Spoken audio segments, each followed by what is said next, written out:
ভাই এত বড় বোতল থেকে এরকম করে পানি খাওয়াতে একটু চাপের আছে, আর এভাবে পানি খেতে গিয়ে এরকম করে মুছতে মুছতে আমার দিন কেটে যায়। সেজন্য আমি এনেছি একটা শানদার গ্যাজেট, ইয়েস, ওয়াটার ডিসপেন্সার। তো গাইজ এটার মধ্যে দিয়েছে, দেখি কি দিয়েছে।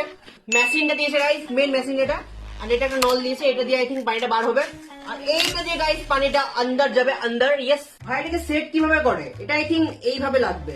ইয়েস ইয়েস, ঢোক ভাই ঢোক। ইয়েস, আর এইটা আই থিঙ্ক এখানে লাগবে। ডান ভাই, নলটাকে প্রথমে পানির মধ্যে ঢেলে দেবে এন্ড একটা গ্লাস নেবে গাইজ এন্ড স্টার্ট করবে। ও ভাই, পানি আসছে, পানি আসছে। ইয়েস, সেরা গেল ভাই, সেরা। and eat drink like this guys। এটা কিন্তু সেরা স্কিম, ডাইরেক্ট তুমি এভাবে মজা খেতে পারবে। তো গাইস, কেসা লাগা মেরা নিনজা টেকনিক? এরকম স্টাইলে পানি খাওয়া স্কিমটা তোমাদের কেমন লাগলো এক্ষুনি কমেন্ট করো। ইয়েস।